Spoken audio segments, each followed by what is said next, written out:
भाई गरीब क्या करे, नहीं तो नौकरी है, नहीं पैसा है, नहीं भाई साहब बाप दादा ने कोई बहुत बड़ा दुकान खोल के चला गया है जिसको चलाकर हम अपना दिन गुजारा चला सके। जी हाँ दोस्तों, बहुत सारे लोग अभी इस कंडीशन में है, इस परिस्थिति में है कि जिनके पास पैसा नहीं है भाई साहब कि कुछ अपना खुद का बिजनेस कर पाए। भाई साहब बच्चे का ट्यूशन फीस देने के लिए पैसा नहीं है, बच्चे के स्कूल में पढ़ाने के लिए पैसा नहीं है, माँ बाप को भाई साहब अच्छे सर्वाइव में रख पाए इसके लिए भी पैसा नहीं है। भाई साहब क्या करें। लाए भाई साहब वो लोग सोचते हैं कि हमें काश कोई ऐसा बिजनेस आइडिया मिल जाता जिसमें हमें बहुत ज़्यादा पूंजी लगाने का ज़रूरत नहीं होता और हम बहुत अच्छा खासा प्रॉफिट कमाते। तो जी हाँ दोस्तों, आज अगर आप इस वीडियो पर शुरू से लेकर अंत तक बने रहते हैं तो हम ये कॉन्फिडेंस के साथ कहते हैं कि आप एक ऐसा बिजनेस आइडिया के बारे में जानेंगे जिससे कि आप कर सकते हैं नौकरी वाले से दुगुना कमाई। जी हाँ दोस्तों, नौकरी वाले से दुगुना कमाई जाए। भाई साहब क्या नौकरी ही सिर्फ अपना लोग को टारगेट नहीं रहना चाहिए। भाई साहब देखिए, हम बिहार से हैं और बिहार में भाई साहब हम ज़्यादातर गांव ये जानते हैं कि पढ़ाई लिखाई का मतलब सिर्फ नौकरी होता है। क्या भाई साहब नौकरी ही करने के लिए पैदा हुए हैं? बशर्ते बात यह है कि हम अगर कोई बिजनेस करने के लिए शुरुआत करते हैं, माइंड में तो सोच लेते हैं कि भाई साहब हमें नौकरी से फ़ायदा नहीं मिलता है, हमें कोई बिजनेस करना चाहिए। लेकिन भाई फिर सोचते हैं कि भाई साहब हमको शर्म आएगा, कोई चीज़ बेचेंगे तो हमको शर्म आएगा, भाई साहब हमारे पास उतना पूंजी नहीं है, हमारा माँ बाप को इस बैकग्राउंड से आता नहीं है। भाई साहब बहुत सारे रीजन हो जाते हैं। लेकिन दोस्तों, आज अगर इस वीडियो में आप 5 से 7 मिनट बने रहते हैं तो आपको एक ऐसा बिजनेस आइडिया मिलेगा जिसमें भाई साहब आप बहुत कम पूंजी लगाकर आप दोस्तों इतना कमाई करेंगे कि आपका दिमाग चौंक जाएगा।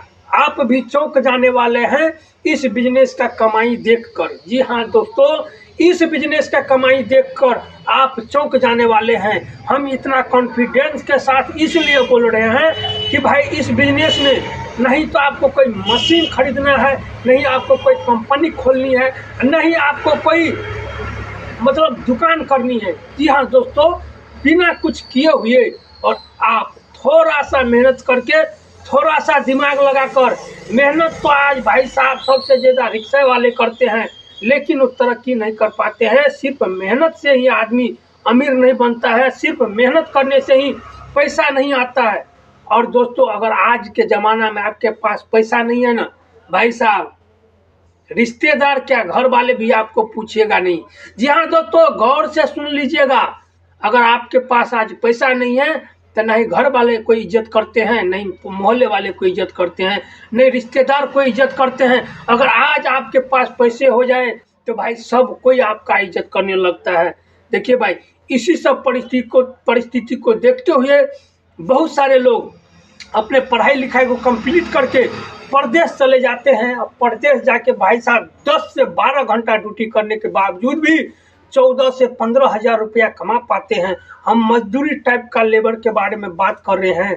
भाई साहब 10 से 15 हज़ार रुपये कमाते हैं जिसमें वो करते क्या है, 2,000 रुपये सबसे पहला बात है, वहाँ पर जाएंगे तो रहना पड़ेगा। भाई साहब 800-1000 रुपया हमारा सिर्फ रूम भाड़ा का लगता है, फिर खाना खर्चा में 1500 से 2000 तो जाता ही जाता है। मोबाइल रिचार्ज का 300-350 रुपये चला जाता है। 4 दिन संडे में छुट्टी होता है महीना में भाई साहब, संडे का उसमें हम घूमने चले जाते हैं तो भाई साहब 100-200-300 रुपया जोड़ करके 1000 रुपये तक पूरे महीना में हमारा ये मार्केटिंग खर्चा हो जाता है। भाई साहब मतलब 4 से 5 हज़ार रुपया अपना खुद पर्सनल में खर्चा हो जाता है। अगर हम घर पे भेजते हैं 10 से 11 हज़ार रुपया, उसमें भाई साहब क्या होता है, होता क्या है आप ज़रा सोचिए। भाई साहब आपका राशन बहुत कम लगता होगा क्योंकि घर पे बहुत सारे लोग अपना खेत में ही, भले ही कम खेत हो लेकिन सब्जी बाड़ी कुछ अपना ही कर लेता है, धान गेहूँ अपना ही कर लेता है। तो पर भी दोस्तों राशन में, तेल में, नमक में, जीरा में, हल्दी में, पाउडर में आप सब चीज़ तो खेती कर नहीं रहे हैं। तो भाई साहब उसमें आपको कम से कम, आप अकेला में वहाँ पर 2000-1500 का खा रहे हैं तो आपका घर पे तो 5-6 फैमिली होगा। छः फैमिली में कम से कम आपका 1500 से 2000 रुपया उसमें जाएगा ही जाएगा भाई साहब, राशन में। इसके बाद घर में बूढ़ पुरान है तो उस पर दवाई में। इसके बाद भाई साहब कोई पढ़ने वाला बच्चा है तो पढ़ाई में, किताब कॉपी में। और घर में आजकल 6 फैमिली है ना, तो 3 लोगों के पास तो मोबाइल होगा ही होगा। 3 लोगों के मोबाइल रिचार्ज कम से कम 300 रुपये, तो 3 या 900 रुपये का आजकल कम से कम मोबाइल रिचार्ज में चला जाता है। इसलिए दोस्तों बोलते हैं, सिर्फ पेट भरने के लिए आप काम कर रहे हैं तो करिए, लेकिन अपने ज़िंदगी में आगे बढ़ना चाहते हैं, अपने बच्चे को अच्छा एजुकेशन देना चाहते हैं, अपने माँ बाप को अच्छा तीर्थ यात्रा पे ले जाना चाहते हैं, बुढ़ापा में उनको अच्छा ज़िंदगी देना चाहते हैं जो आपको पैदा किया है, तो दोस्तों आपको कोई न कोई बिजनेस करना पड़ेगा। और आज हम जिस बिजनेस के बारे में बता रहे हैं ना दोस्तों, इसमें बहुत ज़्यादा कम पूंजी लगने वाला है। अगर आपका सामान एक बार ग्राहक देख जाएगा ना तो ज़रूर दोस्तों लेना ही चाहेगा। चलते हैं मुद्दा पर। और आज का जो बिजनेस है उसको स्टार्ट करने से पहले बस वही रिक्वेस्ट करेंगे, भाई आप लोग भूल जाते हैं, चैनल को सब्सक्राइब नहीं करते हैं। भाई हम सिर्फ सब्सक्राइब करने के लिए बोलते हैं, बाकी आपको वीडियो अच्छा लगे तो लास्ट में लाइक कर दीजिएगा, लेकिन वो भी आप लोग भूल जाते हैं, तो अभी ही लाइक कर दीजिए। चलिए अब वीडियो की ओर बढ़ते हैं। तो दोस्तों आज का जो हमारा बिजनेस होने वाला है भाई, वो होने वाला है क्या चीज़ का, देखिए हमारा बिजनेस होने वाला है दोस्तों आलू प्लस प्याज का। आप बोलेंगे वाह भाई साहब, क्या आपने 5 से 7 मिनट तो हमारा वैसे ही बर्बाद कर दिया, और लास्ट में आप हमें बता रहे हो कि भाई साहब हमें आलू प्याज बेचना है, आलू प्याज का बिजनेस कर लो। क्या भाई साहब हम आलू प्याज बेचने के लिए पैदा हुए हैं? जी ना है भाई साहब, आप तो बहुत बड़े कलेक्टर IPS ऑफिसर बनने के लिए पैदा हुए थे, लेकिन भाई साहब उस भीड़ में इतना जाम चल रहा है, इतना भीड़ भड़का चल रहा है कि हमको लगता नहीं है कि भाई साहब उस फील्ड में आप अभी कुछ कामयाब हो सकते हैं। इसके लिए भाई साहब हम बता रहे हैं कि यही हमारे लिए अभी काम कर सकते हैं, और यही चीज़ हमें अच्छा लगा। और आप पहले इसका बिजनेस का प्रॉफिट देख लीजिए, इसके बाद हमें बताइएगा कि भाई साहब तो इतना देर अगर आप वीडियो में टाइम बर्बाद कर लिए हैं तो अब इतना देर थोड़ा देर आप देख लेते हैं तो आपको पूरी पता चल जाता है कि भाई साहब हम इसमें कितना का प्रॉफिट करते हैं और कितना का पूंजी लगता है। देखिए भाई सबसे पहले क्या है कि अभी जो टाइम चल रहा है, अभी है दोस्तों, आज है 21 दिसंबर है दोस्तों, 2025 का दिन है। अभी जो है आलू का रेट जो चल रहा है दोस्तों, आलू का वो दोस्तों हो गया है क्या, पुराना वाला, अभी नया भी आलू आ गया है, लेकिन पुराना वाला आलू अभी 7 रुपये से 8 रुपये, 9 रुपये, 10 रुपये होलसेलर भाव में दोस्तों मिल जाता है किलो के हिसाब से। इसके बाद देखिए दोस्तों क्विंटल के हिसाब से, मतलब किलो में आपको 7 रुपये 8 रुपये ऐसे पड़ेगा। और प्याज का भी देख लेते हैं दोस्तों, प्याज का भी वही है, अभी 10 रुपये मिलेगा आपको होलसेलर में, या तो 11 या तो 12 इस हिसाब से मिल सकता है। और दोस्तों आगे आपका ये हो सकता है कि दाम बढ़ भी सकता है, घट भी सकता है, ये हमेशा इसका दाम बढ़ते घटता रहता है। लेकिन दाम कुछ भी हो जाए, लेकिन इसका कैलकुलेशन का हिसाब किताब दोस्तों लगभग ऐसा ही रहने वाला है हमेशा।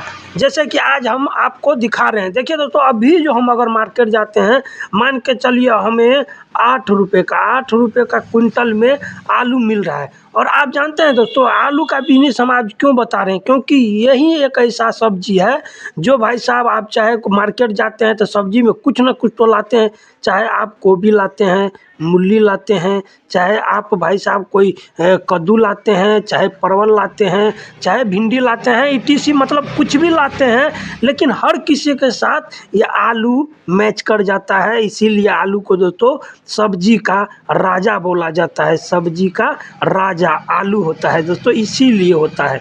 और दोस्तों जहाँ पर आलू गया, मतलब किसी भी सब्जी में इस सब के साथ में प्याज नहीं होगा तो दोस्तों सब्जी को अधूरा माना जाता है। तो जिस चीज़ का ज़रूरत हर दिन लोगों को है, उसी चीज़ का बिजनेस करने में हमें प्रॉफिट है। क्योंकि दोस्तों अगर आप अभी बेचने जाते हैं ना आलू, तो मान के चलिए आपसे कोई ना 200 ग्राम 500 ग्राम ऐसा करके नहीं लेगा दोस्तों, 2 kg या तो 5 kg या तो 10 kg इस हिसाब से लेता है। और ये घर में तो लोग को काम होता ही है, फिर होटल वाले जो भाई साहब कचौड़ी पकौड़ी बनाता है, जैसे कि आलू चॉप कोई बनाता है, समोसा बनाता है, हर किसी में आलू का यूज होता है और प्याज का यूज होता है। इसीलिए दोस्तों देखिए, मान के चलिए अभी हमको कैसे 800 रुपये का हम मूल्य लेते हैं आलू, 800 रुपये कुंटल। तो हमें भर दिन में लोग दोस्तों ना, आप देखिएगा गौर से, और अगर नहीं विश्वास हो रहा है तो आप अपने नज़दीकी मार्केट में जाइएगा और थोड़ा सा देखते रहिएगा, एनालिसिस करिएगा कि भाई साहब वो भर दिन में कितना माल लेकर आया है और एक दिन में कितना बेच के जा रहा है। आप पाइएगा दोस्तों वो कम से कम 3 से 5 बोरी तक बेच लेता है। हम मान लेते हैं मात्र दोस्तों 4 बोरी, 800 हिसाब के हिसाब से 4 बोरी अगर हम लेते हैं, 4 बोरी में 8 दूना 16, 8 त्रिक 24, 8 चौका 3200 रुपये हमें आलू का लगेगा। इसके बाद प्याज मान लेते हैं दोस्तों, प्याज हमें 11 रुपये का भी मिल रहा है, मान लेते हैं। बाकी आपको कैसे भी मिल सकता है, लेकिन हिसाब किताब वही मिलेगा कि आपको 1 किलो पर 3, 4, 5 रुपया, 6 रुपया, 8 रुपया, जैसे आपका मोहल्ला है, जिस हिसाब से जिस एरिया में आप रहते हैं उस हिसाब से भी थोड़ा सा इसका दाम हो जाता है। अब देखते हैं दोस्तों प्याज मान लेते हैं हम 1100 का दे रहा है, तो प्याज आलू के बराबर नहीं बिकता है, वो थोड़ा सा कम बिकता है, तो हम प्याज मान लेते हैं। दोस्तों न्यू पेज पे आ गए हैं तो सबसे पहले हम लिख देते हैं आलू कितना का आया है। दोस्तों आलू आया है हमें 3200 रुपये का, 3200 रुपये का हमारे पास आलू आया है, इसको ऊपर लिख देते हैं। अब हमें क्या लेना है, प्याज। और प्याज जो दोस्तों हमें लेना है, ये लेना है 2 बोरी मतलब 11 दूनी 2200 रुपये का दोस्तों, हमें 2200 रुपये का हमें प्याज हो जाएगा। 2200 रुपये का हमारे पास प्याज हो गया।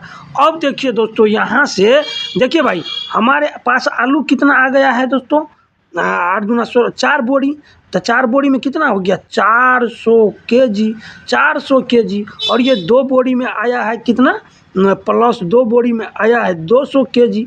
तो अब देख लेते हैं हमारे पास टोटल माल जो है 400 और 200 600 केजी, 600 केजी है, 600 केजी है दोस्तों। हम देख लेते हैं जिसमें से हमारे पास आलू है 400 केजी, तो हमें जो मिला है कितना का, 8 रुपये के हिसाब से। और दोस्तों हमें उसको बेचना कैसे है, ये कितने, 11 रुपये से, 11 रुपये, और गुना कर देंगे कितना है हमारे पास, 400 केजी। तो 400 केजी तो हमारे पास बराबर में जो आएगा 11 चौके 44, 4400 रुपये का, 4400 रुपये का हमारा ये आलू वाला साइड मान लेते हैं दोस्तों। ये साइड हो गया आलू और ये साइड हो गया प्याज। अब देखिए प्याज लिए हैं 11 रुपये, इसमें भी 3 रुपया मात्र लेंगे। और दोस्तों लोग तो बहुत सारा रुपया ले लेता है, 5-5 रुपये तक लेते हैं, लेकिन हम आपको बता रहे हैं सिर्फ 3 रुपये, ताकि एक बार ग्राहक पकड़ में आ जाए तो बार बार आपसे ही लेना पसंद करेंगे। हम ये भी कहते हैं कि आप अपना क्वालिटी को भी मेंटेन करके रखिएगा भाई। हम कहते हैं बहुत सारे बहुत ज़्यादा, एक ग्राहक से बहुत ज़्यादा प्रॉफिट मत कमाओ, बल्कि बहुत सारे ग्राहक से बहुत कम पूंजी कमाओगे तो भाई आप उससे ज़्यादा कमा लोगे। चलिए अब बात करते हैं, 11 रुपये दिया है, इसको हमें बेचना पड़ेगा, 3 रुपये भी लेते हैं तो दोस्तों 14 रुपये, तो 14 रुपये हमें ये बिकेगा, कितना, 14 रुपये। और गुना कितना करना पड़ेगा, 200 है, तो 200, 14 दूनी 28, बराबर में आएगा 28, 2 ठो 0, 2800 रुपये का, 2800 रुपये का हमें दोस्तों क्या है बिकेगा, प्याज बिकेगा। अब दोनों जोड़ लेते हैं, 4400 प्लस 2800, तो चलिए 4400 और 2800 को अगर हम भर दिन इतना सेलिंग कर लेते हैं भाई, तब देखिए हमारे पास कितना पूरा धंधा होगा।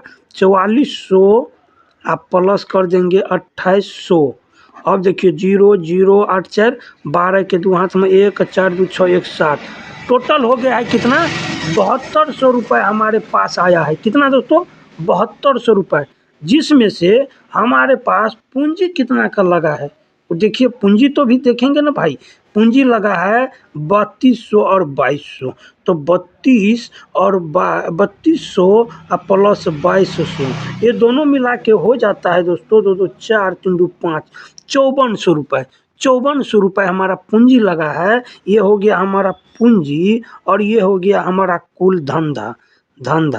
दोस्तों अगर इतना हमें शाम में आता है, धंधा होता है, जिसमें से हम 5400 रुपये माइनस कर देने पर दोस्तों 12 में से 4 गया तो 8, 6 में से 5 गया तो 1, 1800 रुपये एक दिन का सिर्फ आपको प्रॉफिट दोस्तों ये काम करके हो सकता है, जिसमें से अगर आप 100 रुपये या दोस्तों 200 रुपये तक भी आप अपना खाना खर्चा या चाहे वहाँ पर ले करके माल को गए तो गाड़ी में तेल भाड़ा, तो ये सब में अगर 200 रुपये भी काट देंगे तो 1600 रुपये का हमें एक दिन का सिर्फ प्रॉफिट होगा। और इस हिसाब से देखेंगे तो महीना में 30 दिन होता है। 30 दिन का अगर हम देखते हैं 16 दूना 32 और 16 0 का 0 अब ये हो जाएगा तो 6 दूना 12 छतरी 18 और 8 में 1 3 1 4 दोस्तों मतलब 48,000 रुपये सिर्फ महीना का हमें प्रॉफिट होने वाला है। इतना छोटा सा काम करके हमारा दोस्तों आज यही था छोटा सा बिजनेस।